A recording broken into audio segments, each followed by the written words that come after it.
This conference will now be recorded. Good morning, everyone, and Happy New Year. Welcome to the first Saturday seminar series offered by the Hooved Animal Humane Society of 2023. Our speaker this morning is an internationally recognized expert on large animal technical rescue. Dr. Rebecca Gimenez Husted co-founded Technical Large Animal Emergency Rescue 25 years ago, and since then has seen more large animal incidents than likely anyone in the world. So we are thrilled to have her back with us.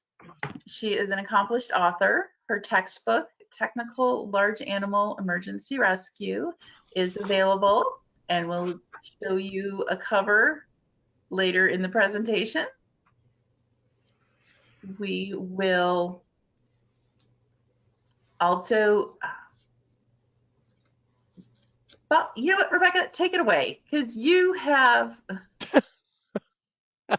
You got to give me sharing rights, I'm getting there. and you probably want to mute everybody else just in case. Will do.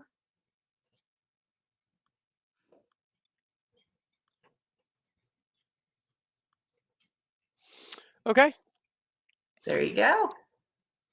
folks, we're going to talk about trailer safety and prevention of trailer incidents today. We are very fortunate we have both Robin Ridgway and Dr. Sharon Craig here on this presentation as well. So at the end, when we ask questions, we will have plenty of opportunities for people that are actually doing it and have a lot of expertise in that I'm going to share with you. That's just really about everything you need to know about me. I'm in the fire department as a support firefighter. I've never been small enough to ride a pony. I retired after 28 years in the military, and I have the world's best husband. So I'll go to bat for that one. And actually, I occasionally actually even get on a horse. It's frustrating, but it doesn't always happen, but sometimes it does.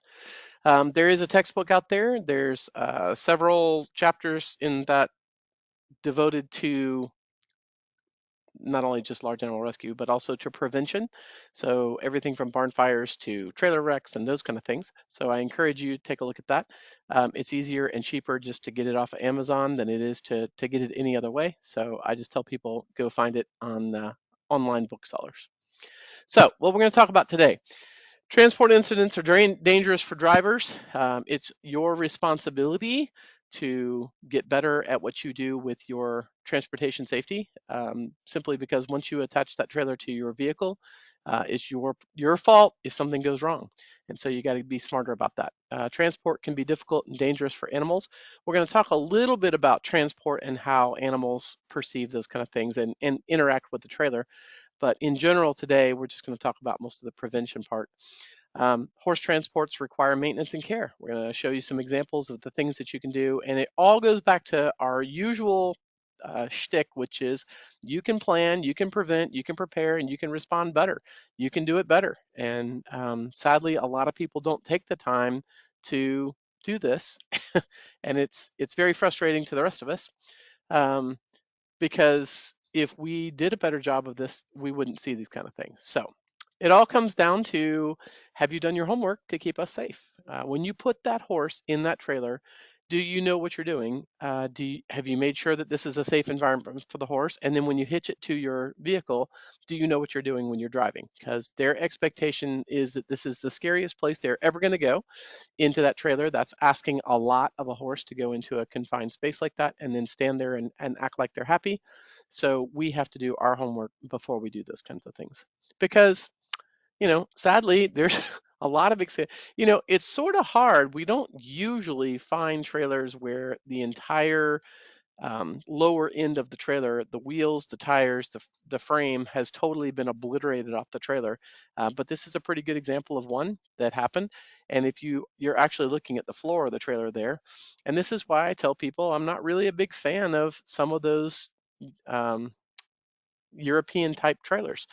They particularly here in the United States, they are absolutely inappropriate because you can drive so much faster here in the United States. If you look behind this guy, you can actually see the axle the trailer has just been ripped off, and there's the tires there. I don't know what the outcome of this is, but when I take a look at trailers and they have these fiberglass roofs, which everybody loves because it causes the trailer to be lightweight, it also causes all kinds of horrible things to happen because the trailer, anything that gets ejected out of the trailer, uh, it's just like people. If you get ejected because you're not wearing your seatbelt, we're probably going to find you dead when we show up at the scene of the wreck. So uh, there's a lot of things that we can learn from looking at the bottom of these wrecks. We can look at a lot of that, and that's what we've been doing for all these years. Most of what we talk about is best practices for transport, and that would include the driver having an idea of how they're hitching, doing the maintenance, and possibly taking a safety course. They're not really much available in the United States as far as safety courses unless you go get a CDL, which is intended for an 18-wheeler. It's not really intended for driving a horse trailer. But hopefully somebody's going to come up with one of those eventually. Dr. Sharon Krieger has been working really hard on trying to get that to happen. Match the truck and the trailer correctly. In other words, are you putting something that is too big onto the vehicle that you're towing it with? Train your horses to load and unload nicely and be calm in trailers. It amazes me how many people can do amazing things with their animals. They slide to a stop and they spin in place and they do pee-offs and piss-offs and all these other things, but they don't like going in the trailer because people don't consider that to be really important, and they don't spend the time that they should on doing that, which is a shame because there is so many horsemanship trainers out there with positive reinforcement and many successful ways of teaching your horses to go into trailers and be calm in the trailer and be happy in the trailer, considering that it's a prey animal that you're loading into a confined space. And then, of course, having a relationship with your veterinarian. If you haul your horse and you have a problem, you want to be able to have a relationship with your veterinarian so that your veterinarian can treat your horse efficiently and quickly and hopefully show up at the scene. Clean and check your trailer regularly, and then check and check and check and check and then check again your tires, your electrical, your hitch, your floors, and your doors. So it sounds bad, but I always tell people to prepare to break down with your trailer. If you have all the things that you need, if you blow a tire or you have something lock up on your trailer, then it won't be a big deal. If you don't have all those things, it can be a huge deal, particularly in bad weather and those kinds of things. So when we talk about homework, and actually Jen has a document that we came up with over the years um, about homework that we would like people to learn about, axles and bearings and the wheels and the tires that are on those wheels and the brake systems that are attached to that and how you actually hitch it and looking at floor corrosion depending on what kind of floor you have. And the air in your tires is not eternal. And do you have the proper lubricants and the proper tire tools to be able to even remove a tire under duress where you have a situation that occurs? You don't have to be an expert at doing anything with vehicles. You just need to know how to handle your trailer and your truck so you can change a tire on those. So the first thing we're going to start out with is I want you guys to think about taking apart your trailer. Maybe not all the way, but at least pulling the mats out and doing a really good inspection inside your trailer. This is a girlfriend of mine's trailer. She came to my house to go horseback riding. And the first thing I do when people do that is I take a look at their trailer and I say, hey, we're going to pull the mats out. Let's take a look at this. And we spent a day actually cleaning her trailer around all the horseback riding that we were doing so that when she put her horses back in the trailer, she had the right things. We did some cleaning, we did some maintenance, we fixed some lights, we fixed some wiring. I'm fortunate that my husband is willing to do all those kinds of things with us and made her safer on the way home. So the things that we're looking for, this just an example of an aluminum floor, and looking for the corrosion and pitting that occurs inside an aluminum floor. This is actually my 22-year-old trailer, and what I finally did with this one, because you start seeing some pitting. Now that pitting is less than a quarter inch, and a lot of people are like, oh, that floor is fine. And I'm like, no, it's really not fine. So what we did was some of the worst boards, those are aluminum boards in there, we pulled those out, replaced those, and then I paid a lot of money to get a coating in my trailer after it was really well cleaned. put a coating in that floor just to make sure that there is nothing that's going to get back down into that aluminum. So people say that aluminum floors don't rust. They're right. They don't rust. They corrode. It's the same process. It's an oxidation process. It's metal, and that's what happens over time with the urine and the manure and those kinds of things that end up in trailers. So the only way you're going to notice that is if you pull those heavy mats out and take a look at them. Wood floors, the same way. You've got to pull the mats out, take a look at those kinds of things to be able to get into the floor, and you got to crawl under the trailer sometimes to take a look at those kinds of things too. Jen, I've got a lot of sound that's coming in. Okay, so this is an example of the floor in a trailer, and we were actually out in Oregon, and we randomly pulled the floor mats up, and I started with my knife just checking the floor. You should never, with a pocket knife, be able to make a hole like that in someone's trailer floor. Now, what's funny is the person that owned the trailer wasn't there, and we sent pictures to him and said, "Hey, don't load any horses in the trailer." And she goes, "Oh my God, you've destroyed my trailer floor." I was like, "No, ma'am, I have saved your horse's life. Do not put a horse in that trailer until you get that fixed." And what's really ironic about that is how much does it actually cost to replace a trailer floor? It's not that expensive. It's a pain in the butt. It takes some time. It takes a little bit of money, but this is my own trailer floor. You're supposed to replace your wood floor every 10 years, or if you have any inspection issues. This trailer, it's a Delta trailer, it's a steel trailer, and I had had it for 14 years and not really had any problems, but the wood was starting to show some evidence of wear. We don't have the salt problems that other places have. And I finally decided that we were going to go ahead during COVID. This was our big project in the beginning of COVID, and replace the trailer floor. So we actually pulled all the old boards out, used those for my upscale gardening, upcycling into my gardening plan. And we got in there, cleaned all the metal, put primer on it, put paint on it. That was appropriate for that situation. You always want to talk to somebody that knows what they're talking about at the Home Depot or whatever, and get the appropriate paint.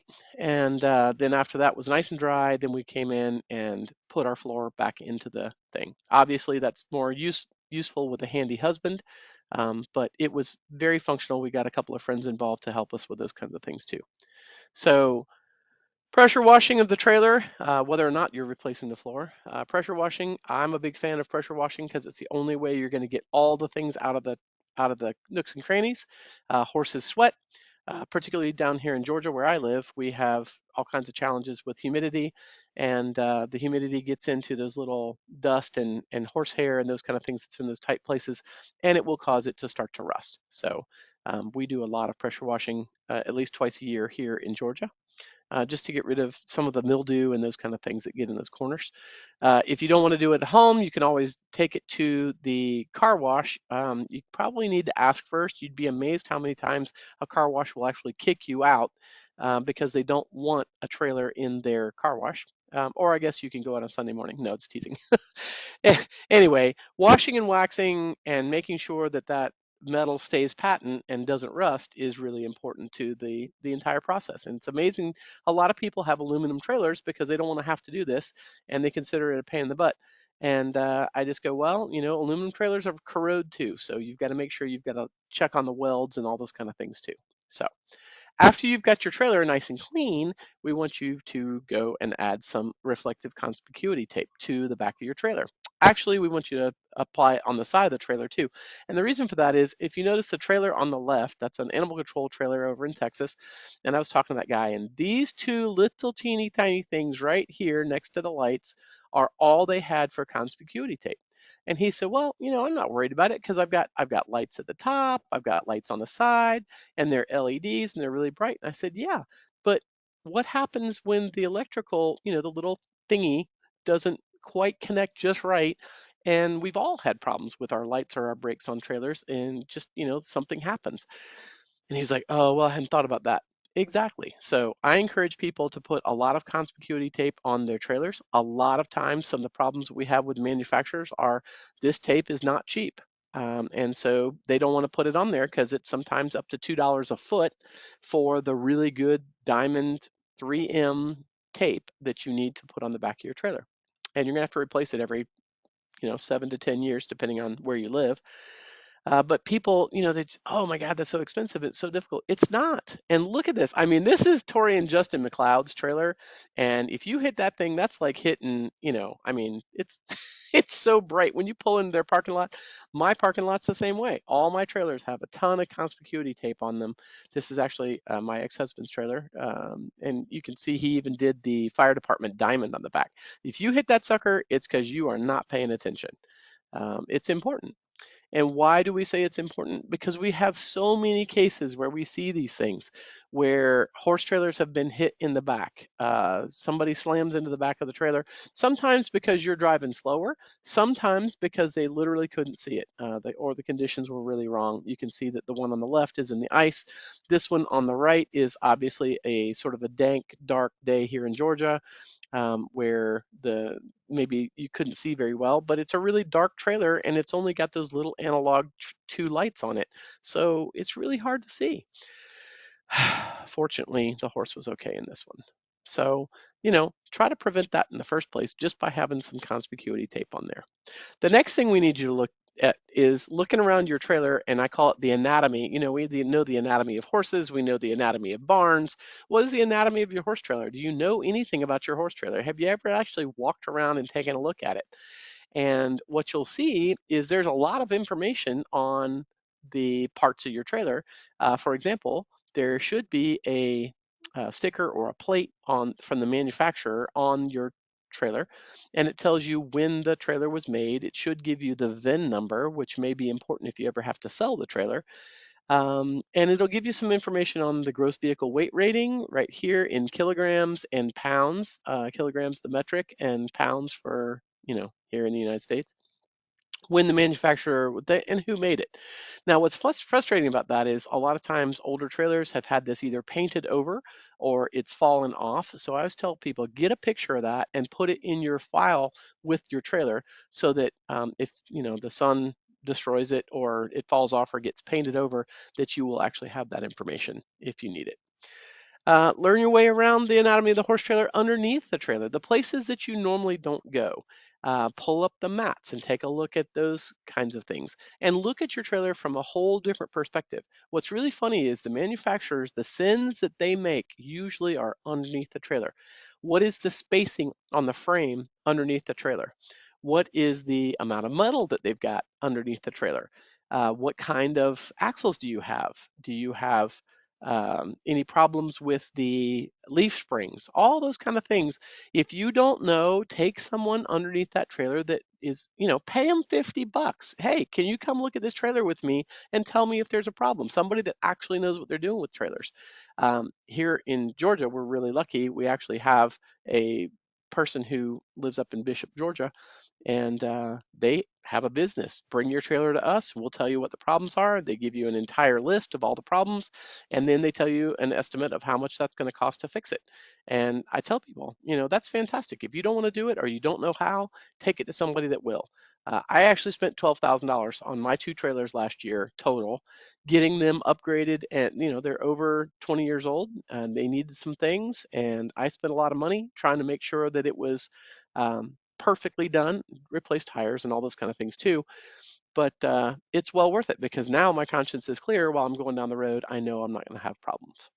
So what are some of the kinds of things that we look for? You know, we could go on, literally, I could talk all week on this, but ramp safety issues, uh, these kind of things. I hope you don't have a trailer with these things on it anymore. These are really dangerous. These are basically a garage spring, and they're really heavy duty until they're not. And when they start to fail, they can cause all kinds of problems. And if your horse starts to back out of the trailer here and slides his foot down in here, you can imagine that that's going to be a really bad situation. So I do not like that. That's what this guy's trying to show you. And your leg can slip down there between there, so can the horse. And you notice this one, this is on a friend's trailer. It's really tough being one of my friends, because I'm always taking pictures of your trailer. And you notice that this spring is just about to fail, and that's all that's holding it on. And slowly but surely, the metal is fatiguing. You can ask Robin Ridgway, she's on the talk. about metal fatigue. And over time, all that opening and closing of the spring, eventually that metal will fail. And when these things fail, they fly off, and it's extremely dangerous to horses and humans. I tell first responders in trailer wrecks to be very careful of those kinds of things. Other kinds of ramps, things that we're looking for is, what's in the ramp. A lot of people have never seen what's in a ramp. This is my ramp on my trailer. I had to get some things fixed on it, so they had to take the whole thing apart and put a new sheet of aluminum in here. What often happens is you'll end up having water that catches inside here while the ramp is down, and then that adds to the weight of the ramp, number one. Number two, of course, over time it causes corrosion. So I always tell people make sure that there's a drainage somewhere on the ramp so that it can drain itself. And then, of course, there's all kinds of problems. The rubber doesn't stay attached to the metal. Eventually that fails off and the horse catches his foot on it when he's backing out of the trailer and then he freaks out. Other situations. A this is the actually has the ramp hinge in the. I like these, I have that on my trailer. It's right here. The hinge is actually for the ramp is here, but it's unobscured, so the horse can't step on it very easily. I'm always worried about these kinds of things, and I actually had this gal replace her trailer. It was about 25 years old, and put in new hinges because these just didn't look like these springs were starting to have some problems. And guess what? It's amazing how much lighter the ramp is after you do those kind of things. The next thing I want you to do is take a look at counting your nuts and your lugs on your trailers. I can just walk by a trailer, and this is general numbers, okay? But in general, if you have five, 5 nuts on your wheel, the wheel is this part here, generally, that's going to be a 3,500-pound axle or less. Now, there may be somebody out there that makes them more than that, but generally it's going to be about 3,500-pound axle, which means if you have two axles, which you should have two axles. If you only have one axle on a horse trailer, I want you to just call me and I will get your trailer and we will cut it in pieces and I will use it in a training because there should not be a horse trailer out there with only one axle. Rebecca's personal opinion. And if you double, there's two axles, so 3,500 pounds times two is 7,000 pounds, then that trailer would not be able to haul more than 7,000 pounds, right? So if I go over here and I take a look at this wheel, and it has, we're just putting the lug nuts back on it, but there's 6 here, and that means if you look on the plate, it's a 4,500 pound axle, so times 2, that would be a 9,000 pound trailer, so you can haul 9,000 pounds in it. And then we look at another trailer, and this one actually has 8 lugs, and those are all 7,000 pound axles. But sometimes on the 8 lug axles, they can be up to 12,000 pounds. So you'll sometimes see this on the really big living quarter trailers, and they'll be 12,000 pound axles, which means it'll be a 24,000 pound trailer. So what I'm saying is it's all complicated. It's not easy. So once you pull that wheel and the tire off of your trailer, you will be looking at the brake assembly. You'll be looking at this is the end of the actual axle that goes underneath the trailer. And you're looking for wear here. You're looking for making sure that the bearings have been lubricated. There's the bearing there. You're making sure that the brake system looks good. If you don't know what you're looking at, go get somebody to do it that knows what they're doing. There's people who do this for a living all the time. So go hire somebody that knows what they're doing to check your brakes and make sure they're good. Make sure that the pads or whatever you've got here, drums, um, are that look good. If you don't know what you're looking at, then move on. Get somebody else to look at it because this is what we see. And I am not a brake mechanic, and I can look at those and say, hey, that's looking pretty good there. That's the magnet looks patent. It looks like there's not too much wear on the pad. Okay, but I'm not an expert, but I can promise you that there is something wrong with this. Okay, and that's why the whole thing failed, because some maintenance had not been done on this and you lost the entire wheel. If you lose the entire wheel and it comes off at 60 miles an hour, you're going to kill somebody. Same thing happened here. The wheel came off at about 60 miles an hour. Fortunately, nobody got killed in these kind of things, but you lose that in 60 mile an hour traffic, you're going to kill somebody else and you're going to jail. So the other thing that we have to do is pack the wheel bearings, and they have to be packed on a pretty regular basis. We actually see a lot of trailer fires that start right here, where the wheel bearing hadn't been packed.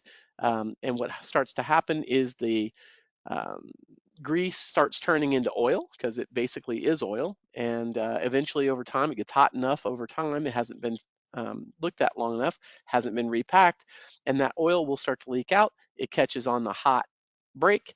That causes a fire, and by the time you realize it's a fire, your trailer is on fire. And sadly, a lot of people lose horses that way. So another thing I want you to do is make sure you go get a 10-pound. Don't get the cheapo little crappy thing at Walmart for a kitchen fire. Go get a 10-pound fire extinguisher. It's not going to be 15 bucks. And put it inside your horse trailer and put one inside your truck. That way you can deal with a truck fire. You don't have to run all the way back to the trailer, around the other side, open the door, get the fire extinguisher. That's too late.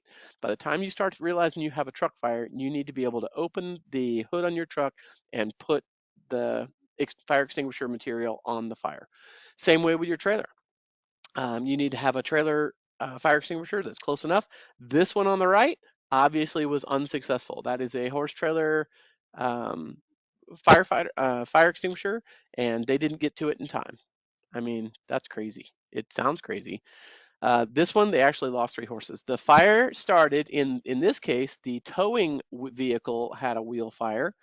And it started spreading so fast, it started dropping sparks and those kinds of things. It actually caught the rest of the truck on fire, but then it spread to the trailer. And by the time people realize there's a fire, then they stop the vehicle, and then they realize, oh my God, what am I going to do in the dark? There is no scarier place to unload horses than on the side of the road, unless it's in the side of the road in the dark. I guess in the snow. I mean, it's awful. And sadly, they lost their horses. By the time this happened, there was so much smoke inside the trailer, the animals had already expired by the time they got back there. So, you know, that's we've been working for many, many years trying to get people to understand that buying a cheap trailer, and it's amazing how many of my friends, I have friends right here in Georgia, and they call me. I had one a couple of weeks ago. Hey, Rebecca, I'm looking for a cheap trailer. I just want to just drive around, close to home. And I'm thinking, okay. I spend thousands of dollars on my trailers and maintenance and everything else every single year. And you're looking for a $2,500 trailer? Are you kidding me? I mean, come on, folks. How much is your horse's life worth, right? So sadly, we make our choices based on the cheapest cost, but we're not looking at all the other things. This is a fancy trailer and it's still burned to the ground on the side of the road, right? It's an awful thing to have happen. Sadly, it's not always about the money. This is a platinum trailer. If you take a look at them on Google, you'll realize that those are expensive trailers. And it's still, you spend a lot of money and you think, oh, that'll make it safer. This truck slammed into the back of this trailer at about 15 miles an hour. No, 5 miles an hour. Sorry, 5 miles an hour. By the time he got it almost stopped, 5 miles an hour. There is no excuse for the back of a trailer to crumple like that. And the reason is the manufacturers have minimal standards, low standards for how they build trailers. And none of it has anything to do with bulkheads or the frame. You can build a trailer however you want. The standards are minimum standards and they apply to all kinds of things that DOT cares about, but they have nothing to do with how you build the trailer. And I'll give you the reference for that one in a little while. So even when you spend money, it may not make it safer. So, Robin, right before we started recording this, we were talking about, learning to drive your rig so it's safe. And I love this one. This is actually about 10 years old now, but this is a horse trailer that turned over on a ramp. And they said that they didn't understand why it had rolled over. Well, I looked at the pictures and I was like, well, I know why. Because you're going around a ramp getting ready to, accelerate onto a interstate, and guess what? You're going too fast for conditions, and you had a little bitty truck that probably wasn't appropriate for this load of a trailer, a 3-horse slant, and it rolled over. Fortunately, you had the chains attached correctly, so you didn't lose the trailer. But guess what? You didn't have the hitch attached correctly, so you lost your hitch, and you flipped over your trailer, right? And this is what it looks like when it's on its side. So Sadly, one of these horses had to be euthanized. And, the thing is always, well, I didn't know. I didn't do this. I didn't know. And I go, why do you not know? At some point, we got to stop saying, I don't know, and start saying, hey, we're going to hold people responsible for it. And I know it's your horse and you didn't want to lose your horse and you didn't want to euthanize your horse. But I'm going to tell you that this kind of thing can be prevented. If you hitch it right, it'll stay hitched. And if you're driving it right, you won't have those problems. Okay, so learning to drive your rig safely. I can look at this one. I don't have the plates on this. I'm just quote guessing, but I'm gonna tell you that that's probably about a 150 kind of truck, maybe a 250, and it's got this huge trailer behind it, and you're driving on a mountain road, and that's just not enough truck for this size trailer. And so when you have to try to stop it or you have to accelerate, you're not going to have the power that you think you do. And then, of course, this one is actually over in Europe. But if you take a look at this, they've got a slightly different hitching system. But if you take a look at this, uh, you know, what is this? That's plywood. That's the area for the tack room. And I'm going to tell you what often happens is you got two horses back here, and maybe the gross vehicle weight rating is correct for attaching it to this vehicle, this Range Rover, which is the biggest kind of car that they can get over there. But guess what? By the time the average female horse person has access to this tack room, they'll put as much crap up here in weight as the two horses in the back. By the time they put in all their extra feed and their hay and their saddles and their this and their that, this is not a storage facility, folks. The manufacturers don't consider it a storage facility. They rate it for tack room, one saddle per slot in the back. So if you got a 2-horse trailer, they're expecting you to put 2 saddles, 2 bridles, and that's about it in the quote tack room. And we don't understand that. So we have all kinds of problems with tongue weight, where we add too much weight to the tongue. If I sound like I'm speaking Greek, folks, I'm going to give you some resources at the end of this lecture so that you can go get educated on this yourself, I promise. And this is just more examples. I look at these kinds of things. This happens to be in Sweden, but that is to a car. That is a horse trailer attached to a car. It looks like a 1-horse trailer attached to a car. Folks, listen to the words coming out of my mouth. There is no horse trailer out there that should ever be attached to a car. A Subaru, a Golf, a Range Rover, I don't care what it is, there should not be any horse trailers attached to cars. You need a truck. And, that's what happens in both of these things attached to cars. So why is there this match problem with trailers to the vehicle? This is just, I randomly pulled a wreck. I just like this wreck because it actually said it was a single vehicle incident. And we know that usually when there are single vehicle incidents that it comes down to, not having the appropriate match between the vehicle and the trailer. So if you actually go pull the information off of Toyota Tacomas with the tow package, they'll tell you that most of these trucks can come anywhere between 7,800 and 10,000 pounds on their towing package, and their gross combined weight rating is a max of 16,000 pounds. Well, if you go over to Lakota and you pull up, that's what this is a Lakota horse trailer. It's a 3-horse bumper pull aluminum. So, I don't know exactly which one this was, but I pulled up that, and it comes out that this one that I think it is has an empty weight of 4,500 pounds and a gross vehicle weight rating of 10,840 pounds. Well, if that's the combination weight rating and that's 10,800, that's basically 11,000 pounds. That means that you can put no more.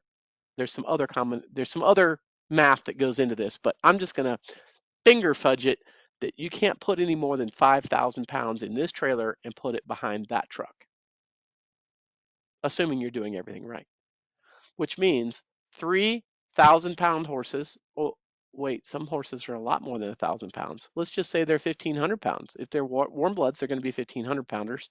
So we got 3 of those. That's our 5,000 pounds right there.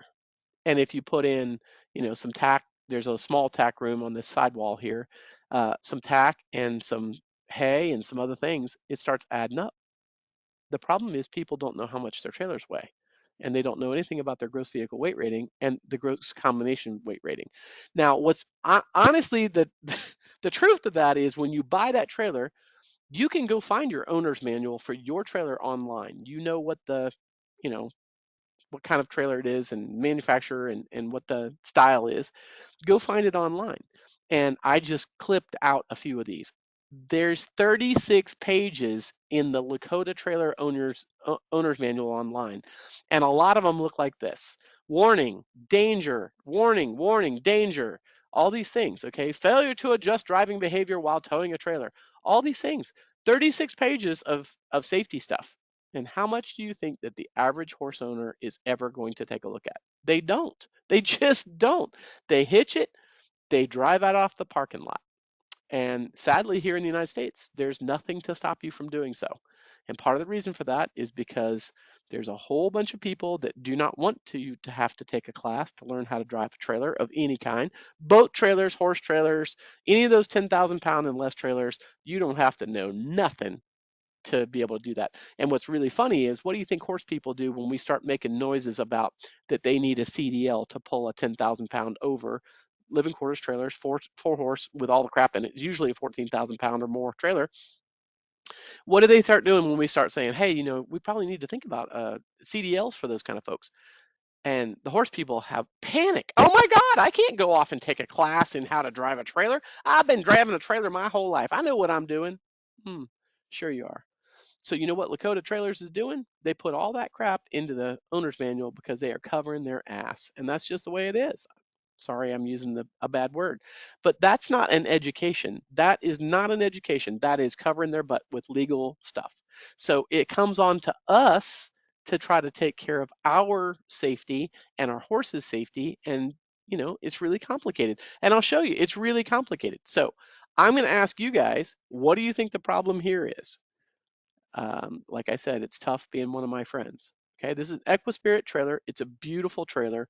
I would love to have that trailer. One of my girlfriends owns it. And her husband, who is not really a horse guy, he went out and bought a truck for her. And, it's one of those complicated relationships where he wants the 4x4 and they can't have two trucks. And there's a huge problem here. That nose weight, that trailer nose weight is down on that truck, and you can see that this is way up and that is way down. And I've actually driven in this vehicle with her while she was towing this, and when she's driving, the whole front end is really, really light. And I'm thinking, oh my goodness, folks, what are we doing here? So we're trying to solve this problem. Sometimes just looking at it in the parking lot, you can tell there's a problem, right? So why is this so complicated? Because really, the manufacturers of trucks and vehicles are using all this, I guess, smoke and mirrors to try to make it challenging for you guys to try to figure out what is the appropriate truck. They just want to sell you a truck. They don't really care if it appropriately matches your trailer. And when you go to buy a trailer and you ask them, the guy at the trailer place don't know crap either. Okay, so ladies, it's on you to get out there and educate yourself. Gentlemen, the same way. Okay, so gross vehicle weight rating, again, I'm not going to spend too much time on this because you guys can read yourselves, and I'm going to give you a resource for being able to calculate this. But the gross vehicle weight rating really comes down to the sum of the vehicle weight with its occupants, its cargo, and any optional equipment installed in the vehicle, which means every single VIN number for every single truck is different as far as optional equipment. If you've had some of the tow package put in, or you put something else special on the vehicle, or you got different kind of rims or whatever, it changes that gross vehicle weight rating. Okay. And that also includes, when towing a trailer, the tongue weight of the trailer. So the occupants, the cargo, optional equipment, and the tongue weight of the trailer, which is difficult to calculate unless you learn how to calculate that appropriately. And then the gross combination weight rating. I know you guys are like going, oh my God, math. I don't really want to learn math. So that's the allowable gross combination weight. Total vehicle weight, your occupants, your cargo, optional equipment installed on the vehicle, the weight of the trailer being towed, including the cargo in the trailer. So what is the absolute total? Okay, so I've got you some examples here. Okay, it is complicated. The gross vehicle weight rating is the most weight the fully loaded trailer can weigh, particularly for the trailer side. Okay, remember we were talking about truck here. Here we're talking about trailer. So the gross vehicle weight rating is the most weight the fully loaded trailer can weigh. And then if you have a gross vehicle weight rating of 10,000 pounds or less, you're going to find that there's this little cool somewhere on your trailer. It should tell you a little bit about the tires and the recommended size of the tires. And then the weight of cargo should never exceed the number of kilograms or number of pounds. Okay, so that should be on there somewhere for your 10,000 pound and less trailers. The total weight of that fully loaded trailer cannot exceed the stated gross vehicle weight rating. That's true. But I'm going to tell you that if you're getting close to the gross vehicle weight rating, you're probably going to be in dark territory where you want to be really careful. Okay. So I know it's complicated. I'm going to have you guys go out and take a look at your trailers at home and your truck. So inside the door of your truck on the driver's side, I want you to open it up and take a look, get a picture. If you've got any questions, you can send them to me. I'll send you my email at the end. And it'll actually have this plate, and it says, you know, the gross vehicle weight rating of this particular 2009 truck, which is manufactured by Ford, is 34 kilograms or 7850 pounds. Okay, right below that, it has the tire and loading information, and it says combined weight of occupants and cargo should never exceed 559 kilograms or 1,233 pounds. And it tells you all about the tires and stuff that you should have on that trailer, on that truck. That's what it's manufactured for. And it has your VIN number on it. So what is the VIN number? The VIN number is important because that is your number that tells you that vehicle, and that's how they keep track of vehicles as they trade and sell and all those kind of things. Okay. Let's go over here to a trailer. So that was a truck. Let's go over here to a trailer, and this is an example of a trailer plate. It's a Trails West manufactured plate. It's got a gross vehicle weight rating of 11,954 pounds, which is way over 10,000 pounds. And the reason that's important is because that tells you how much that trailer total should weigh, okay, including the horses that are in it and all the other stuff, right? And then it's got some information about axles and those kind of things. So those are going to be on somewhere on the nose of your trailer, and it's also got your VIN number. And again, I want you to take a picture, print it out so you've got it in your file. So if that ever somebody scrapes it off or it gets painted over, that you've got it. So taking all that information and trying to put that together, I know this is the last math slide, okay, guys? Find that information, and then we can try to come up with an example. So if the XXX amount over here, right here, on your 10,000 pound or less trailer comes down to 1,233 pounds, and then you're going to put 450 pound people, I wish I was 150 pounds, in your vehicle, that's going to mean that your cargo is going to be somewhere close to 600 pounds.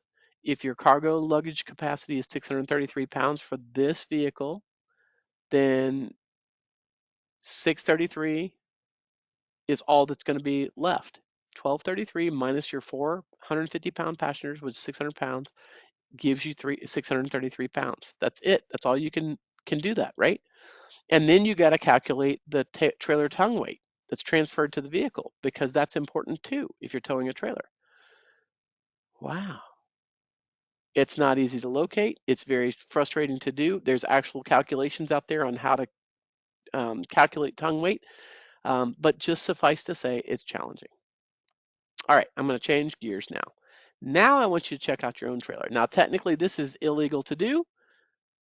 I went into my girlfriend Cynthia's trailer. She had a brand new trailer. Wanted to see what's going on in her trailer. Is it really loud? How's the ventilation? You can see the horses going base wide in the trailer just to support themselves while they travel. This trailer is great because it's a lot really bright inside, plenty of room.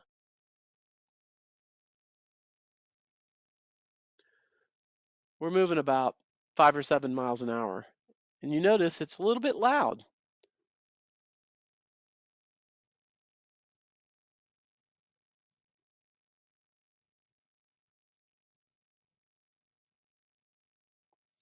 Ventilation is a whole nother thing in trailers. I'm just going to tell you, if you live in the South, closing up your trailer is never a good idea.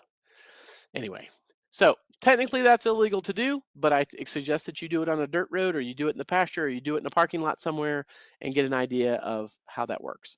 If you don't want to do that, and generally, what we'd really like you to do is get a trailer camera monitoring system so you can actually watch this. This happens to be the brand that Tori and Justin McLeod use, and they've been using it for many years. They haul all over the country horses in all kinds of situations for clients, and they use ranch cams, and this is an example of one of their horses that they're hauling.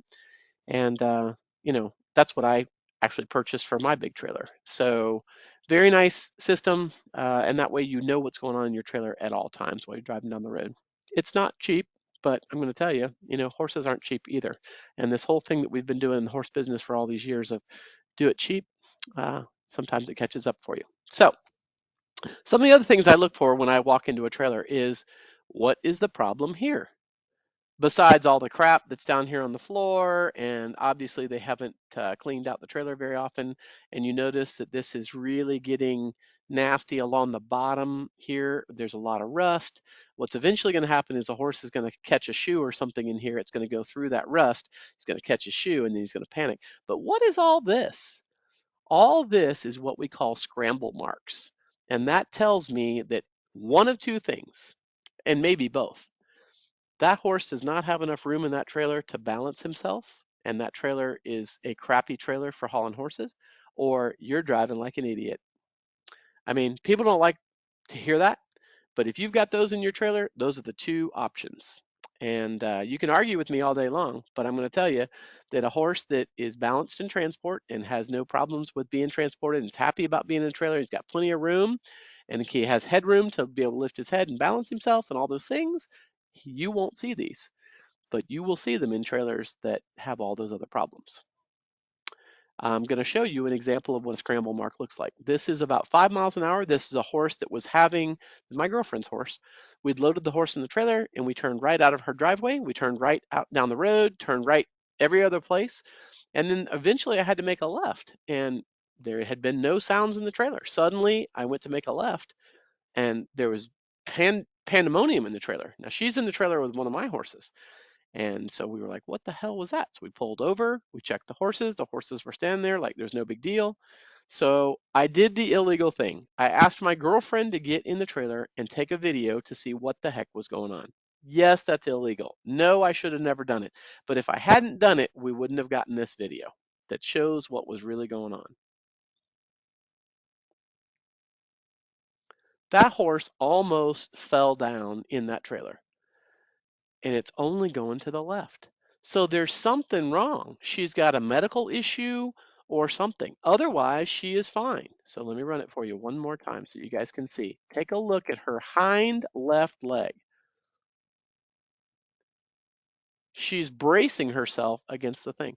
So guess what? Dr. Chris Riley over in New Zealand and Australia, and has now shown up at in Canada in equine Guelph. He did a bunch of work like this and put horses in trailers with GoPros at several levels. And this is the kind of things that he saw in trailers that were driven too fast, stopped too fast, inappropriately, or didn't have enough room in the trailer for the horse. So there you go. That's what your cheap trailers will get for you. Okay. Abnormal wear patterns. What I like to do is I like to look at people's balls and their couplers. So this one on the left is a coupler that has obviously, I don't think they've ever lubricated it. It's actually, I took that picture and I was like, oh my God, this is a bunch of metal flaking, and this has just been abused. There's no evidence of any lubrication in there at all. Take that over to, that trailer is 10 years old and it is used pretty regularly, but nothing like mine. Mine's got well over 120,000 documented miles on it. This is the same coupler I've been using since 1999 when I bought the trailer, and it's been lubricated, it's been maintained, and it's got minimal rust. There's a little bit of wear, there's going to be some wear, but you can see that that's been well taken care of. So you're taking a look at your coupler. You have to take that picture with a flash underneath your coupler to be able to see that. The coupler is the part that sits down on the ball. So there's no excuse for this. And I actually told them this one's so bad, they need to replace the coupler, which is a large expense. So Maintain your stuff and lubricate stuff. If you hear squeaking when you're driving down the road, get somebody to take a look at it. Other things that we see problems with: the emergency breakaway. I love these. This is the new way that people are doing things, is putting a breakaway system in that's got you can see with charged, or if it needs to be recharged, or if it's charging, for your breakaway system, which is made that, if the trailer for some reason comes disconnected from the towing vehicle, that you can actually engage the brakes and stop the trailer. Sadly, a lot of people don't even know what's in that little box, and a little crappy box like that probably has an old battery in it that hasn't been checked, and of course it also doesn't have a way to communicate. This is another example of what you are looking for, is replacing that. That's a crappy old thing. Sometimes I open these up and there's a wren nest in them, or a mouse nest. So take a look at your breakaway system, making sure that works. While you're at it, let's see. This is, somebody sent me these pictures, and this was the way that their chains had been tack welded to the nose of the trailer. And it's one step up from a crappy dog chain. That's not a logging chain. That's not a heavy duty rated chain. It's not a stamp chain. That is a crap chain. I don't know what else to say. And this is the plate from that same trailer. That's a 12,000 pound trailer. Okay, 12,000 pounds. And you're expecting to be able to, if under duress, under catastrophic conditions, it should stop that trailer from going forward into the cab of the truck. Doesn't look like they're going to do that, right? And they're everywhere. Crap, just a little tiny tack weld to hold that chain on, tack welds to hold chains on. This may be slightly improved, but I doubt. It's probably Pakistani metal or something, and this is an old chain here. So we got to get better at that. We need to get chains that look like first of all, they need to be rated hooks with a positive closure. This is a positive closure right here. With a rated chain, preferably a stamp chain. A stamp chain, there's a lot of information that Dr. Robin Ridgway has for us on that, on making sure that the rated chains are matching the weight of your trailer. And if it's been over 15 years, you probably need to replace them. It's about $70 to replace each one of these sets of chains, but let me tell you, that's cheap insurance, right? And then appropriate closures and how they connect. So this is a good example. This happens to be my flatbed trailer, but I really like the way that this is the heavy duty. This is heavy duty welds. This is rated chains, stamp chains that match that. So we got to get better, because you do not want your trailer to ever leave the towing vehicle. If it does, it's going to get somebody else killed. So what is a fundamental problem with this? All this stuff, the pins, the hitches, the balls, the couplers, all those things are different sizes and ratings and all those things. And I call it trailer hitch hell. And I go to places like, you know, Home Depot or Lowe's or Tractor Supply, and I watch people that are standing in this aisle and they're looking at these things and they're like, I don't know. I don't know what I'm looking for. What does the drop on this hitch mean? What is a class 4 versus a class 5 and all those things? There's minimal education about those kind of things. One of these days I need to do a thing just on that. Robin, you and I are going to have to do that one of these days, just on all those different things, and take people to trailer hitch hell. But these are the kinds of things that sadly we see. There is no such thing as a bumper pull to haul a horse trailer. This person has, I should have blocked that out, but this person has a trailer ball on their bumper for their truck. This is not appropriate for attaching anything to. This one has crappy chains. It doesn't look like it's lubricated very well. This person attached their trailer to their truck, and fortunately this happened in the parking lot, thank goodness, because the entire hitch mechanism failed. You can tell that it just broke off right there. And I'm betting this is probably in an area where they have a lot of salt, and those kind of things need to be replaced more often. You need to check and make sure the welds are good. You need to make sure that the bolts, if it's attached with bolts, are good. I don't even have to pull this one out. Look at the pin, it's really rusted. And look at the where the hitch actually fits into the receiver, that's really rusty. This is a really great example. It goes to show even the manufactured hitch systems can have problems, particularly if you're not taking care of them. Doesn't look like they've ever lubricated this ball, and eventually the actual forged hitch failed and has a crack in it right there. And then of course this one doesn't look like it's ever been lubricated either, and it's down in there and it's just waiting to have a problem. The next problem is that you can never get the nut off of this, and it doesn't look to me like there's a lock washer. So sometimes you can get this off of here, and this is just sitting here with your trailer attached. I mean, so many examples. This one, the welds, connections, the horse trailer actually came off of this one. This was here in Georgia, and, pulled the nose of the trailer off. Everything here is hitched correctly, but it pulled the nose of the trailer off. That's embarrassing. With horses in it, by the way. The horses were okay. This one is sort of difficult to look at. This is sort of some kind of a rig where the ball broke off of the attachment, and that's sort of hard to do. But this entire assembly broke because of these crappy little screws here. Just challenging. So what you really want to do is you want to make sure that you've got good chains. You've got a locking, uh, the pin that goes into your coupler locks here. You want to make sure that this is lubricated. You want to appropriate where this inserts into the receiver. You want to make sure that that is lubricated and patent, and that there's a locking pin behind there. And if you don't know what you're looking at, then you need to download the Purdue publication that we're going to give you. Lubricate the ball. People don't want to get icky dirty. And I'm like, are you kidding me? Your entire horse is riding right on there. It's just awful. This is proof, and this one's awful. Of course, people don't survive these kinds of things, but this is proof that catastrophic conditions, hitting that other trailer at significant speed, and the trailer still didn't come disattached, okay? It's still hitched. If you hitch it correctly, it will stay hitched, and that doesn't matter whether it's a gooseneck or if it's a um, bumper pull, tag along. I prefer tag along because there's nothing that should be on a bumper, and it'll stay hitched. So what are we looking at? We want to make sure that our pins that lock the safety pin that locks your hitch into your receiver should be locked. I like a locking one. Here's another locking one. There's also a pin that keeps your coupler shut. So make sure that that locks as well. And learn your way around the trailer. Okay, let's switch gears a little bit. We'll go to some tire stuff. Have I scared you guys to death? I'm sorry. I don't mean to scare everybody, but I see these things all the time, and people act like it is a rare situation. It's not. The more you know about these things, the more you will see them.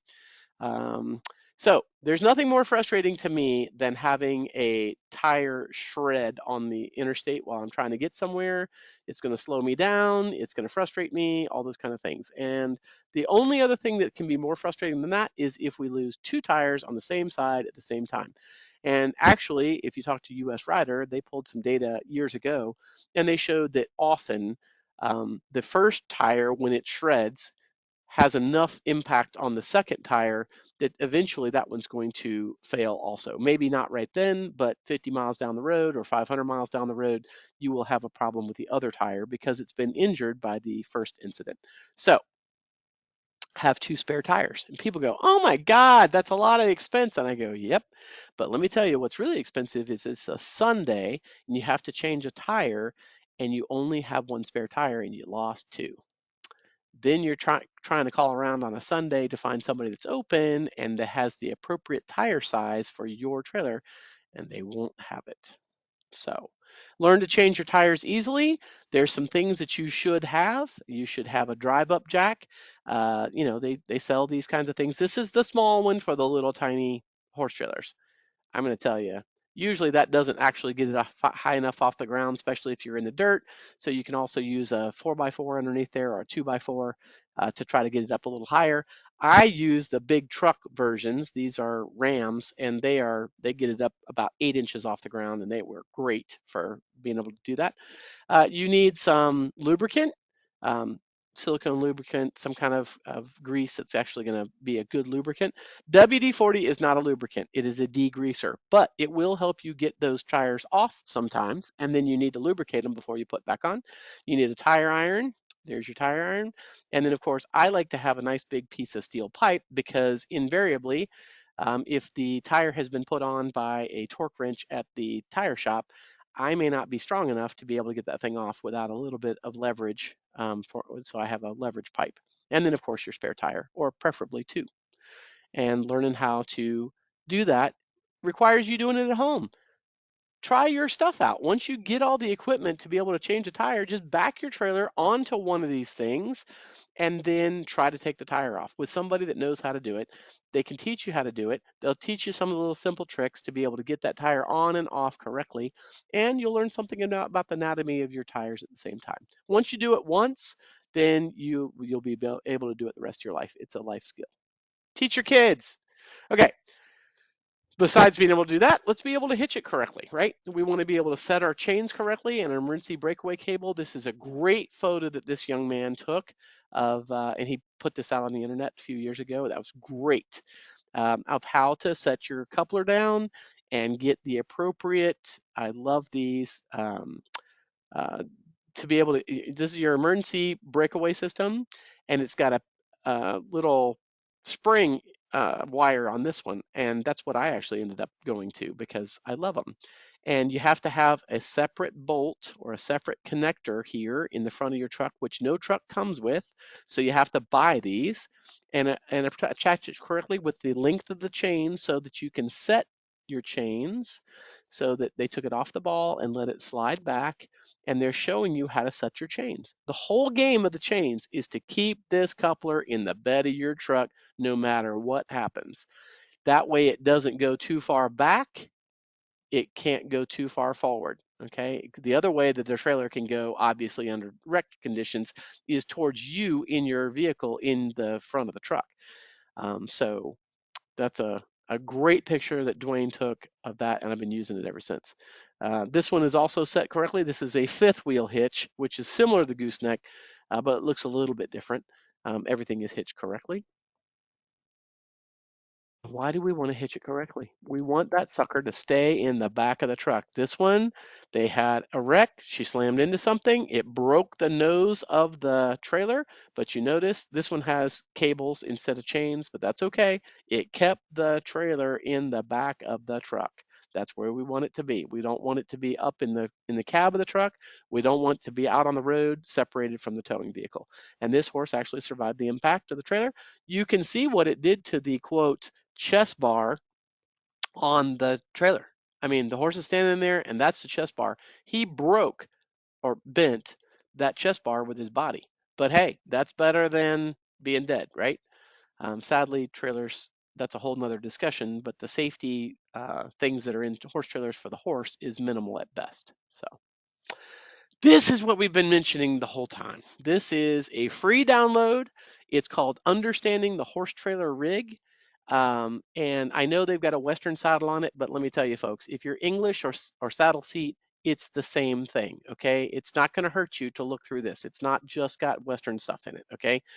I think this should be required reading for all trailer drivers, for young people. You can download it for free if you want to get the print version, which is gorgeous. They're like $5 a piece, ridiculously cheap. Buy enough for your entire 4-H or your pony club or your saddle club or whatever, and give it to them for a Christmas present, because if people actually read these things, they would understand the horse trailer as a system and for transporting horses safely on the thing.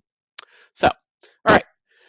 Enough of the preparation stuff. Let's take a look at what is best for the horse in normal transport. It amazes me that people, this is an 11 horse trailer with 3 axles. You better be pulling that with a 5500. Or you need a CDL for that. That's ridiculous. But people do what they do, right? However, I will say, beautiful trailer, nicely done. Horse is going to be happy because they've got their buddies close to them. It's beautiful inside, aluminum trailer and all those things, but there may be some other challenges.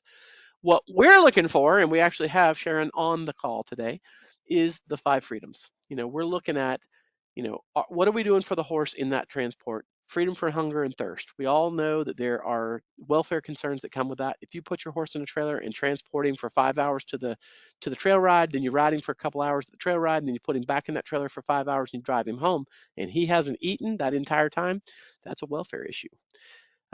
Freedom from discomfort, obviously. Pain, injury, and disease, that's something that we sometimes run into in trailers. Freedom to express normal behaviors. We want a horse to be able to do those things, and freedom from fear and distress, right? So she came up with this many, many years ago and put this in some of her publications, and I've been promoting it ever since.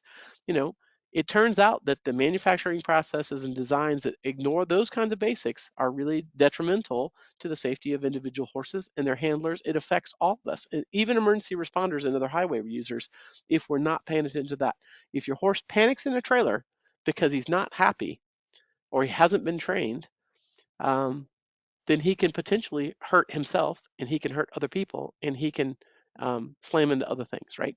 So, what's the best thing for the horse in normal transport? This happens to be examples of some European type trailers, but what is the best thing for an animal? They want to be able to see their friends. They want to be not too scared when they go into the trailer, right? So, what's the problem with these two trailers? The fundamental problem with both of these trailers is the heavy horse here in the United States should be on the left because the crown of the road is on the left-hand side of a trailer driven in the United States and Canada. So they put the big horses on the wrong side in these two trailers, and that will change the way the trailer reacts while you're driving down the road. And it may not matter under most conditions, but under catastrophic conditions or conditions where you're under duress and trying to stop the trailer in time, you may have problems. So what's best for the horse in transport? We would like to see the biggest horse on the left. We would like to see at least two things to stop a horse from going out of the trailer. So a chest bar and a door, a butt bar and a ramp, or a butt bar and a door, or chains, or whatever you're going to use to keep those horses in there. Some people have doors and a ramp because animals do sometimes get out of these trailers. We don't want them getting out of the trailer at speed. There's a lot of other things that we could talk about for normal transport, but I think the best way to illustrate that is by showing you how those kind of things work. So train your horses to load and unload, preferably without you having to go in the trailer to do this, because it's dangerous for people. It's amazing to me how many clubs and horse people teach kids to go in a trailer with the horse to load the horse. And I'm thinking, why? Why would you do that? Yes, you have to go in the trailer eventually to be able to tie the horse in if you're going to tie him and those kind of things. But when you're teaching him to load, you should teach him to load from the outside. You should be standing on the outside of the trailer. So for the horse, from his perspective, he doesn't want to get hurt. Now, trailer injuries tend to be head injuries. And why is that? Because the horse is trying to balance himself. He's trying to use his head and neck. That huge head and neck weighs about 250 pounds, and he uses that like a lever system to be able to balance himself, right? And if he raises his head and there's not enough room, or he throws his head up because he's panicking to balance himself, he's going to do these kind of things. If he throws his head up as he's trying to exit the trailer and there's a very low roof, he's going to have these kinds of injuries, right? Uh, these are the common kinds of things that veterinarians see, trailer injuries for horses. And then also leg injuries. Please wrap your horse's legs when you load them in the trailers. But this is an example of headroom. This horse is a saint. Both of these horses are saints. This horse went in this trailer. It's obviously got no headroom. He's basically going to duck his head while he's in transport. That's ridiculous. This one, same way. Once he gets in that trailer, you can tell that there is no headroom for that. And this is mounted police. And I sort of gave them a hard time about that. They said, well, they've never had a problem. Education, it's a thing for everybody. When you do put your horses in there, the thing of whether I'm going to tie or not tie a horse, I'm not going to get into that. I could spend an entire lecture just talking about that. But I will tell you that you should have something in the system to prevent this problem on the right. Okay, this halter on that horse is 4,000-pound webbing. There's a 4,000-pound rope tensile on there, and none of that's going to break. The only thing you have a chance of breaking is this little crappy brass snap here. It might break, but if it doesn't, you end up with this situation, right? So put something in the system where you tie it up on the wall that may be trailer, it may be twine. You can use this in your simple words sometimes just escape me, in your when you put your horse in a Cross ties. Thank you. Cross ties, trailer ties, all those kind of things. This is an equine ping. It's a fancier version of the exact same thing. That will break at 25, 50, 40 pounds of working load. This will break. You can actually set this depending on how much working load you want it to break at. And it's reusable. So use a safer trailer tie when you put your horse in a trailer so that if something goes wrong catastrophically, he falls, whatever, he can get loose. Plan ahead. This is fundamental. This is a girlfriend of mine. She's coming to my place about 2 o'clock in the morning, driving. She calls me. She's about a half an hour away. And of course, she had some kind of a tire problem. So we show up. We're prepared to deal with the tire problem. But because she didn't have two spares, the first one had given a problem. The second one had a problem. So there you go. So we just brought our trailer over, loaded her horses on our horses, took them home, and then hauled her trailer to get the tire guy to fix the trailer tires. So what is your emergency while you're out on the middle of the road at 2 o'clock in the morning? You know, this is not something you ever want anybody to do. I don't want you unloading horses on the side of the road. I don't want you hiking horses down the side of the road. I don't care if you've got a police escort. Yes, that's cool. But somebody's going to be driving along and go, oh my God, horses, that's cool. And they're going to get somebody. So it's deadly dangerous for everybody being on the side of the road with horses. The thing we do in large animal rescue is we look at what's the best for the horses in an emergency. And this sadly is a wreck of about 14 horses. It was in I-75 in Georgia. And I came upon this wreck. I was actually on my way to the airport. Um, they only lost one horse. The other 13 were pretty severely injured, but we were able to deal with this. And we've learned a lot about how we do trailer wrecks and how we should do trailers by looking at animal behavior, instinct under fear, human instincts under fear, and trying to understand how all that affects trailers. So turns out that some of the best things that we can do with our horse trailers is to make sure when we build them that there's not a way for a horse to leave the horse compartment. You can tell what happened here. This mare kicked at the other horse they were loading behind her on the slant load. And when she kicked at it, her leg came back down across here and she caught herself. This one, the horse decided that he was going to go over the chest bar. And they actually, this, if you look over here, the fire department, this is Jim Green and his folks in the UK, they actually just removed the roof and they're just going to lift the horse out in a vertical lift. Now, what's really funny about that is you can do that because those lightweight fiberglass kinds of trailers are so lightweight and easy to remove that popping the rivets on the stupid roof is ridiculously easy. Anyway, so we've learned, like I said, we've learned a lot about trailer construction just from the things that go wrong. When horses go over things, do we have frangible pins? Do we have a way to remove this? Is there a way to remove this so you can get the weight of the horse off of the pin or off of the chest strap, chest bar, so that you can get the horse out of there? You know, that would be the easiest way to do it. And the easiest way to do it would be from the outside. Sadly, the manufacturers have not really gone for that. And horse people, being horse people, don't know any better, and they're not rallying or sending in surveys and raising Cain about it. So the manufacturers continue to do what they're going to do. Horses leave trailer horse compartments. They sometimes go out the windows under duress. That's a pretty stressful thing for a horse. They get stressed. Here's one. This guy was actually driving down the road in Chicago. So all my Illinois people that are on here from Hooved Animal Humane Society, there you go. This is in Chicago. I promise you, those firefighters have never thought that they'd ever have to deal with a horse in this situation, right? But he actually jumped out while they were in transport. The owner, pretty smart, unhitched the truck, backed the truck up, and let the horse stand in the back of the trailer, in the back of the truck from the trailer. In the end, the firefighters got there. They figured out how to use some webbing, and they used a tower crane, which is not really rated for lifting horses out of trailers, but they managed to get away with it, and they were successful in the end. But the point of that is, that's a really dangerous situation, okay? Prevent the horse from leaving the horse compartment in the first place by the way it is manufactured. There is a space, this is a horse in a horse compartment, and then there's another one over here, and in between there's a place for a person to slip through. I'm sure that's easy and great under some conditions, but I'm going to tell you that's awful.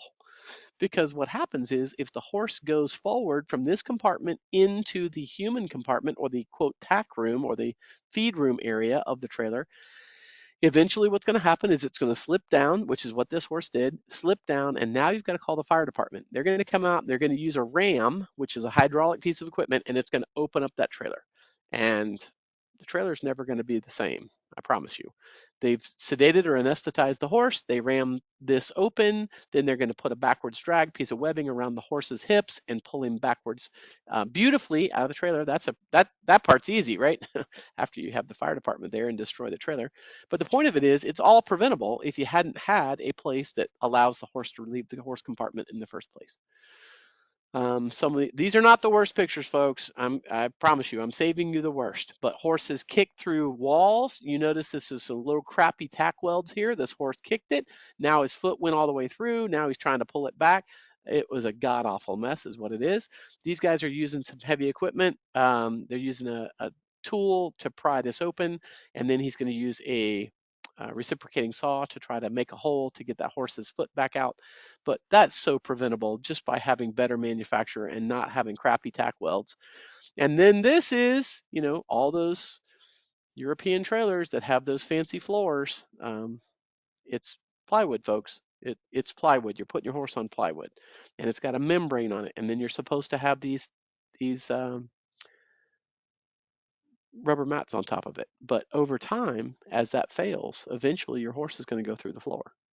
Awful. Don't let the horse go through the floor. Don't let him kick through the wall. Don't let him go through the floor. There's many, many pictures of those fancy European-made trailers that everybody wants to get and bring here to the United States. I'm totally against them. And here we go, going through the floor. It's awful. Floor between the ramp and the trailer. Awful. Got to think, what's the worst thing that can happen? So we're back to what we said from the very beginning. What are our best practices for transport? I hope I have sort of scared the heck out of you guys, because honestly, I took a working student and we went to a 4-H horse show down at Perry, Georgia, and we just took a checklist with us and we looked only at hitches, and we looked at 65 trailers, folks, and there was technically not a single one of 65 trailers that was hitched correctly. Just the hitch. We didn't even look at the tires. We didn't even look at the floors and the doors and all that stuff. But the electrical and the hitch, 65 trailers and not a single one was hitched correctly because people don't know better. We left little sticky notes on the ones that were absolutely dangerous. It's awful. We got to get better, folks. Got to get better. So this is the other publication I want you guys to take a look at. Again, it's free. You can go to this download site and get it. It's about 140 something pages. And what we did was we were trying to sort of put some pressure on the manufacturers in Canada, particularly, but in USA as well, to try to improve their standards from the minimum standards that they are for horse trailers. And there is so much information in that document that we're actually getting ready to we're looking at upgrading it and adding some new stuff and some new pictures and those kinds of examples and things. But it's damning what the manufacturer is doing to the horse people. They are selling you pieces of crap that have really ridiculous standards. If you need to get a hold of me, that is my email, that is my cell phone number, and you can go to this YouTube playlist, and there's a ton of things there. There's other examples of trailing information. There's information about technical large animal emergency rescue and barn fires and all those things. And I'm sorry that some of my stuff scares people, but I hope that you will use it for good. I hope you will educate yourself. I hope you will educate others. If you need other educational things, just get a hold of Jen, get a hold of me, and we will provide those resources to you, and I will take your questions. I'm going to stop sharing.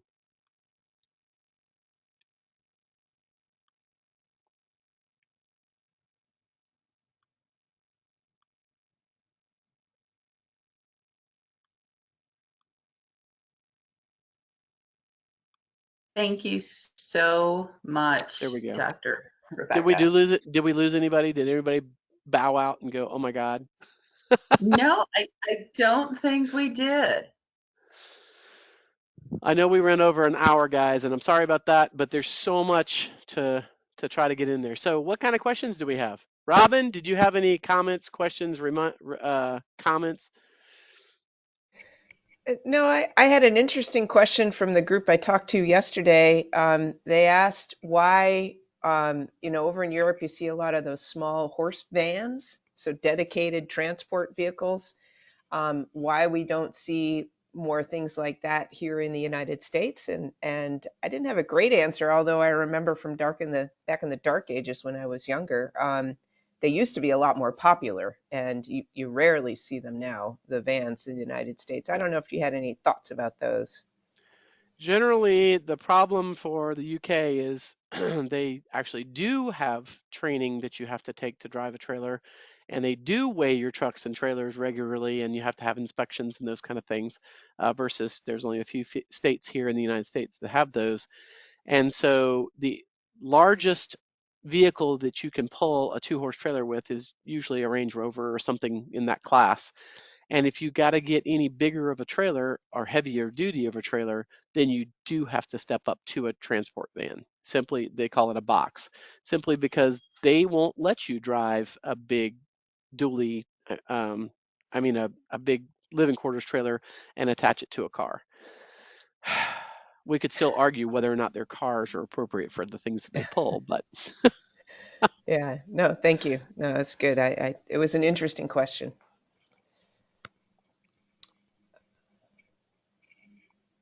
And then I saw in the chat here a little bit earlier about speed rating for trailer tires, and I responded to the group. The question was that the poster said that they understood that trailer tires are only rated at 55 miles an hour, but I just commented that there are speed ratings on tires, and you can look for trailer tires that have a higher speed rating. So back to your numbers and good question. Okay, letters and so all that. one of these days, Robin, you and I are going to have to do a webinar on these kind of things and really get down into dirty details because sadly we only get a chance to cover it.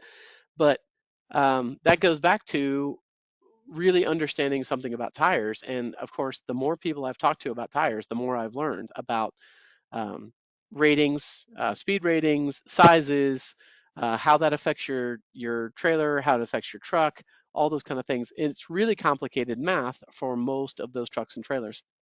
But in general, you want to spend more money on your trailer tires if you have a heavy duty axle. And that's the problem. If you're driving around with 5 nuts on your axles and they're really small axles, you can't balance them when you put your tires on. You can't really balance them because they're really poor axles.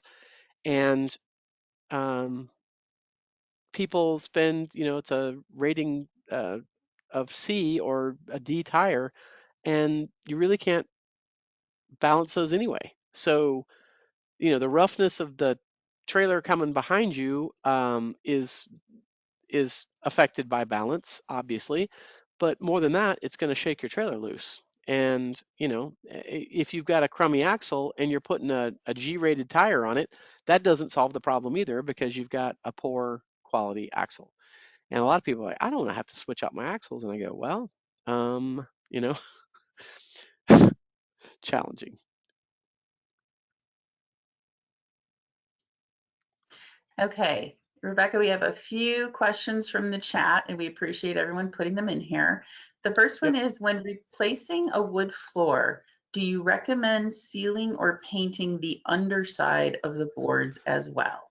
Okay, so that's one of the reasons I spent a lot of money on my trailers this year is I live in Georgia. We don't have the salt problems and all those things that you guys have in other parts of the country. But my trailer, my two horse, is 2004, and we replaced did all that work. And I said, you know what? This is ridiculous. I'm not going to just leave it just to paint. So I actually took it down and had the entire underside of the trailer sealed with a Raptor coating, and it seals the metal and it also seals the wood. So, and it wasn't cheap, but it's supposed to be the shitsnits for doing that, and I spent the money. If I lived up where you guys live, I don't know what the answer is because, if a little bit of salt gets through there, does it does the Raptor coating hide that? I don't know. That's a question for Robin. Robin might know.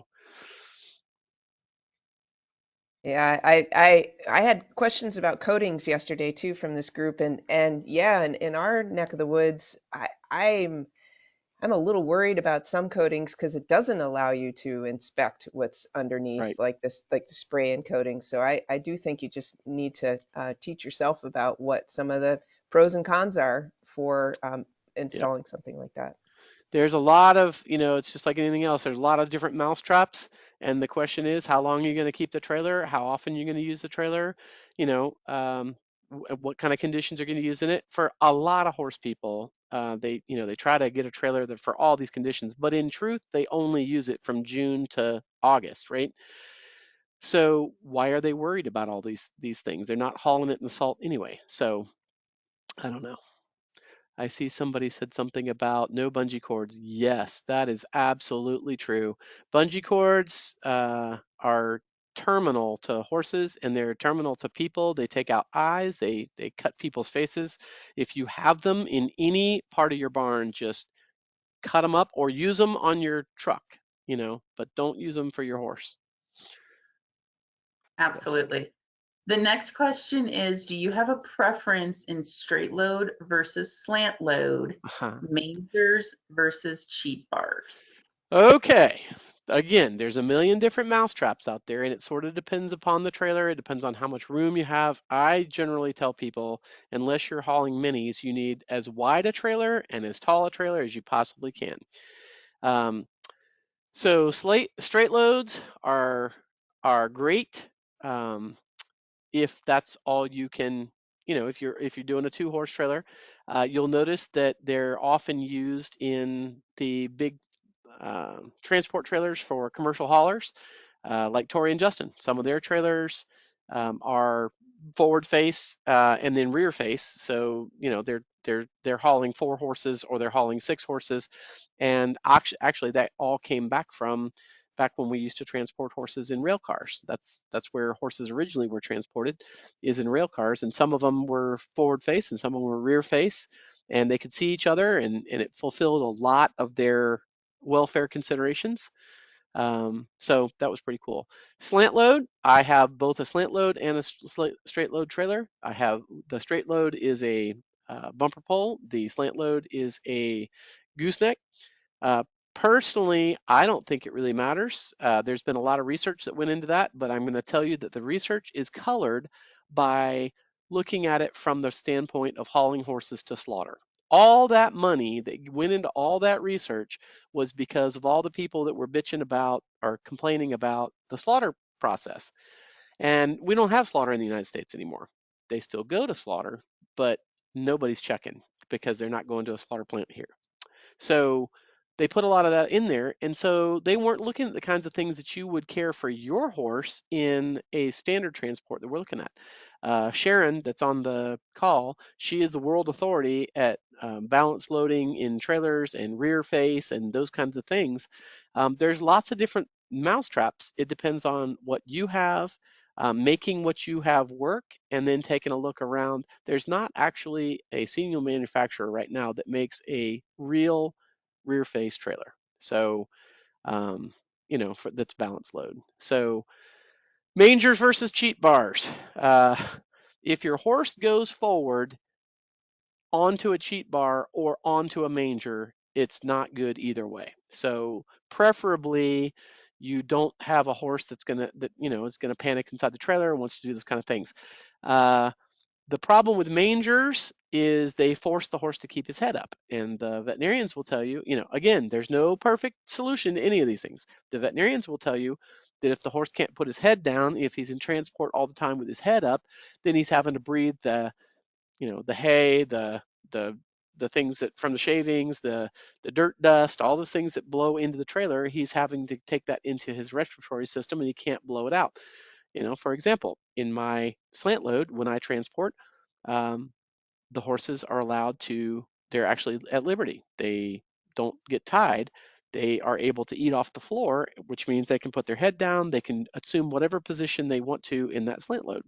In the straight load, I can't do that. They are not at liberty because I don't want them to be able to reach back and over and bite the other horse, because that's what can happen in a straight load. So it totally depends on the layout of your horses. It depends on whether you have stallion dividers or half dividers or quarter dividers or all those kind of things. But that is a whole nother discussion right there. If you have them, you can mitigate to some extent. The big thing with cheat bars, what I did with my trailers, and I didn't add it in the presentation, is I took out the weld on one side and I put in a prusik. So I put in a prusik loop. It's a 4,000-pound piece of prusik cord, and it can take the weight of the horse, bumping forward on it and all those kind of things, but it will fail easily if I cut it. So it's sort of a research and development kind of thing. Eventually, maybe we'll come up with an actual thing. Robin, that's your multi-million-dollar idea, my dear, is to put a prusik in there, or a way that we can have that a emergency responder can get in there and actually cut it, and it will release the weight of the horse off of that chest bar or that manger. Are there Excellent. specific trailer brands that are known for safety and quality we can look out for when shopping for a trailer? Ha! Okay, I'm going to tell you, almost every single trailer manufacturer that I've ever seen has their, top of the really, really expensive, top of the line kind of trailers. Then they have their sort of middle class trailers. And then they have their light brand trailers. Generally, it's the light brand trailers that I don't like, simply because the only way you can make that trailer lighter so that you can pull it behind a horse trailer, I mean, behind a truck or a car, a small truck or a car, is because you cheated on the weight, which means that instead of using steel, they're using aluminum. If they're have aluminum in there, they're using less aluminum. If they're using fiberglass, which is really lightweight, that saves a lot of weight, right? But none of those things are good ideas for, in my opinion, for most of the things in trailers. I love the fiberglass roofs. They're nice and light, and they're translucent, and the light comes through, and it makes it easier to load the horse, and the horses probably are happier in there because it's not dark. But guess what? If it has rivets that are sticking it on there and the thing pops off as soon as you roll the trailer and the horse rolls out, of course, nothing survives being rolled out of a trailer. Or sometimes they do, but it's not usually good. They have some challenges. Let's So see here. we do have a request to email out the links that you mentioned, and we Yep. will do that. Yes, we will do that. The next question is, out here in California, we seem to have mostly slant trailers. Is there any difference in driving technique to better the ride for the horse? So for all trailers, it really comes down to going a little slower, and really, that whole 2-second rule is bullcrap when you're hauling a horse trailer. You need the 4-second rule, right? And what you should do is, without the horses in the trailer in the first place, you should go into a parking lot somewhere that doesn't matter that you're going to put some rubber on the road and practice doing what we never do with trailers, which is an emergency stop, which means you put a cone out there and you guesstimate, hey, I'm going to drive at 40 miles an hour and I need to be able to stop in this amount of time to be able to not hit something, and you attempt to do that in the parking lot. We do it with fire trucks, believe it or not, and it's pretty terrifying to do with a trailer. The reason it's terrifying is if you don't have the appropriate match for your truck and trailer, your trailer may jackknife around you, but it's better for it to happen in the parking lot without the horses in it than it is to have it happen with the horses in it under actual duress. So I'm just going to say it's really challenging to do. The biggest difference in driving technique for those bigger, the slant load trailers tend to be the bigger trailers, is learning to drive it safely around corners and those kind of things where you have to compensate for, I've got to swing a little wider, I've got to slow down a little bit sooner than I would with the other trailer. But I have got videos from multiple countries and multiple states where I'm driving along in another state. Virginia was one of them last year. We were up in Virginia doing a class, and we were just driving around the truck, and we got behind this guy on a horse trailer, and he's driving on this little bitty 2-lane road, and he's hauling butt. And the horses, you can see them, they're leaning with they've got their tail against the back to try to lean against it. They've got their side, you could tell they're splay legged in there, and they're just holding on inside the trailer. That's all they can do because this guy is driving way too fast. He's dropping the trailer wheels into holes every once in a while. And I got a video of it. It's unconscionable what we're doing to our horses under most conditions. Uh, I don't like to drive with most drivers, much less with horse trailer drivers. So get a little safer at doing that. If you know somebody that has a CDL, I encourage, or a firefighter, have them take you out in the parking lot and do some things with it.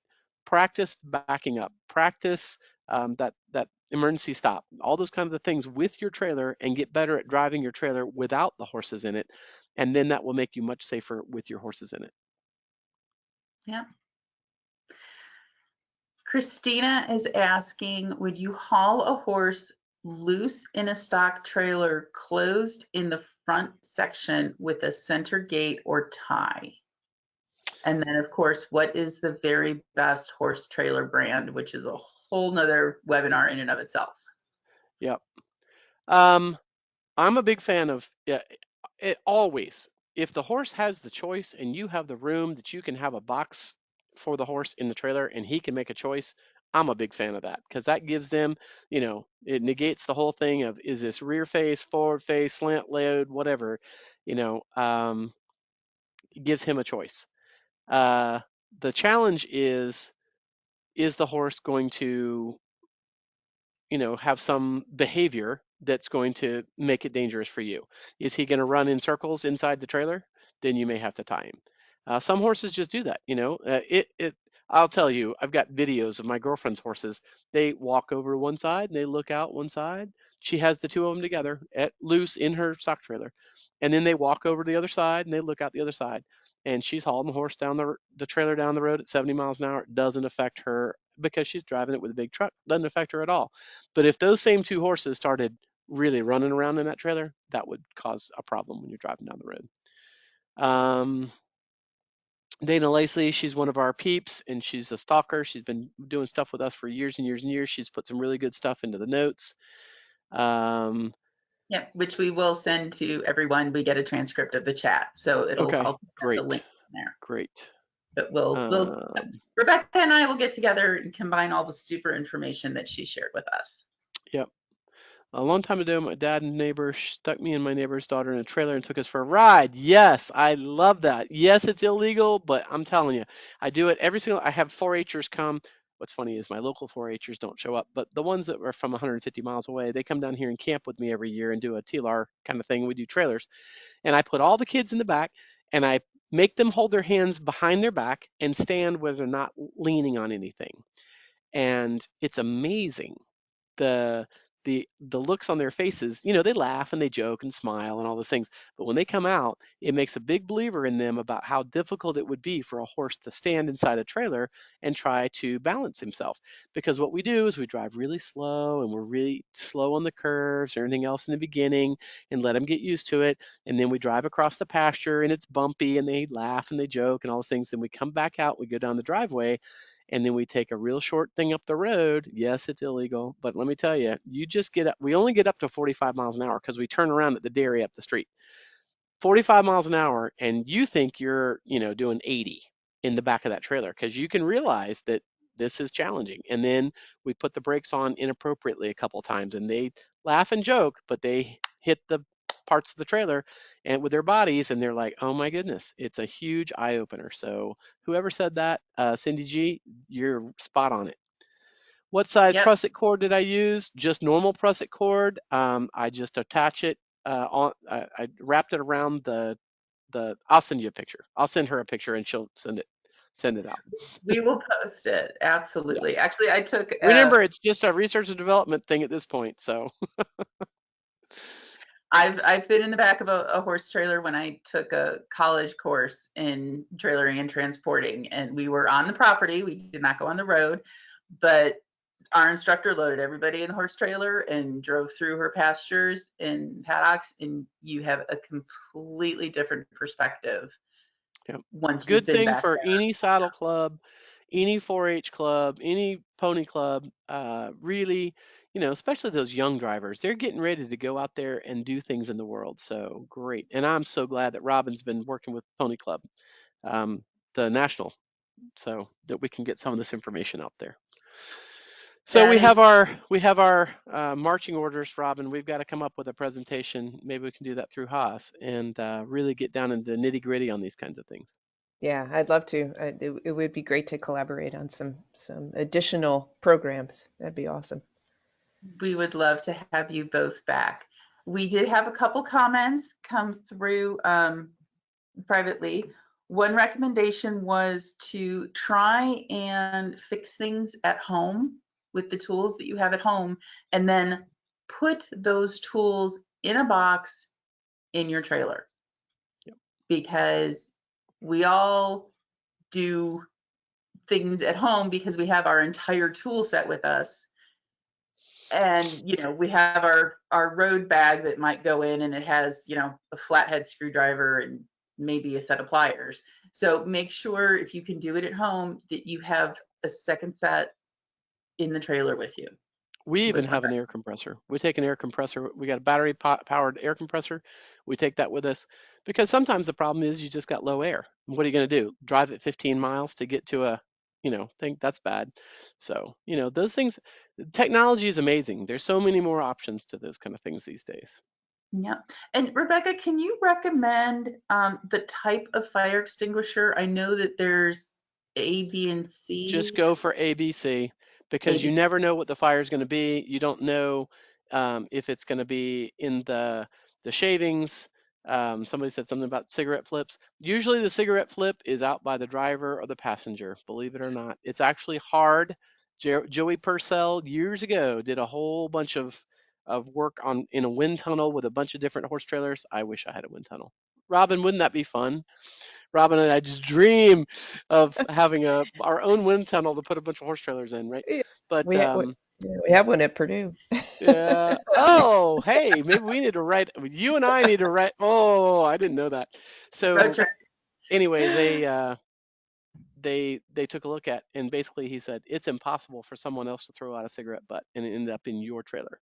It's almost impossible because the way the air moves by the vehicle. But it's easy if you're the driver or the passenger and you flick out a cigarette butt and it goes right back into the trailer. And sadly, those kinds of situations have happened. And you drive along in the dark, you're not looking in the rearview mirror very often. The fire before it becomes flames is usually smoke. And there's a horse trailer up in New York a couple years ago, lost 10 horses. They were all dead by the time he stopped the trailer and realized there was a problem because of the smoke. Awful. Oh my goodness. So Thank you so much, Jen, for having me on here. And Robin, I'm so glad you got on here. Sharon, I'm so glad you got on here. The only way this makes any difference, guys, is if after this, when she produces a recording, if you share it. You got to share it. We got to get people. There are so many people that I meet that say, "Oh, I don't want to watch that because I know it's going to be scary," and I'm like, I just don't understand that attitude. I want to know everything that I can possibly learn about these kind of things. Keep me safe. Absolutely. Another recommendation was, if you are considering buying a truck, ask the dealer if you can take it home, hook it to your trailer, put your horses in the trailer, and see if the front end comes off the ground. That's really going to be the best way to assess it. And if the dealer says no, there's another dealer down the road. Yep. So wonderful. We have had Rebecca's contact information up here on the screen. We will post that in the event as well.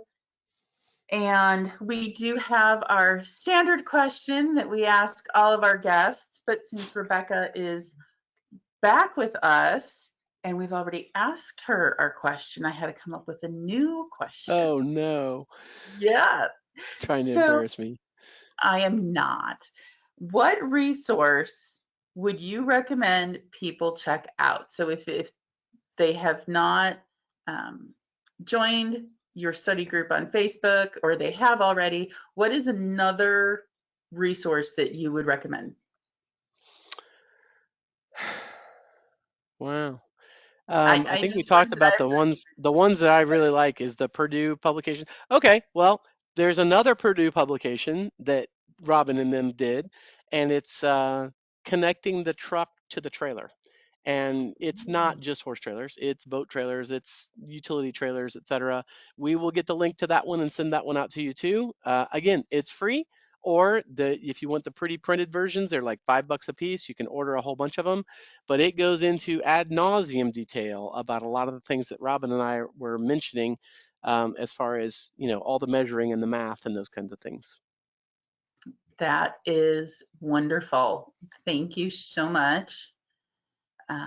And we hope that we will see everyone back on Saturday, February 11th for part 2 of this series. So Rebecca will be sharing with us what to do once the incident has happened. So there is a lot of information and a lot of very detailed images that show again where things failed and where they We split learn. apart. That's how we learn. I'd much rather learn from somebody else's pain and suffering. Absolutely. And just letting you know, if you are in the Northern Illinois, Southern Wisconsin area, we have a couple events coming up at HAHS on Saturday, February 11th, after the trailer seminar. We are hosting a mystery dinner fundraiser. And the deadline for purchasing tickets has been extended to this Tuesday, January 24th. So the contact information is on our website, on our social medias, and the phone number and email are right there in the image. And then typically on the third Sunday of each month, our farm is open. We call it our shop and stroll. So you can visit our on-site tack shop. We have a lot of wonderful donated tack, farm supplies, blankets, which pretty much everybody was looking for about a month ago, even down in lovely Georgia, where Rebecca is, and sends me pictures of flowers and sunshine when it's gray and gloomy up here. Daffodils started blooming yesterday. Did they? Oh my goodness. So that is going on, and please check our website or social media to confirm the date. Every once in a while, it does move around. But otherwise, I think we will see everyone in a few weeks. Thank you so much for joining us, and please share this information. Invite your friends, share it out. It's posted on the HAHS events tab, so go ahead and share that out with your barn mates, your pony club, your local horse club. The more the merrier. We hope we see you next month. Thank you so much, Rebecca. Okay, thank you for having me. Thank you.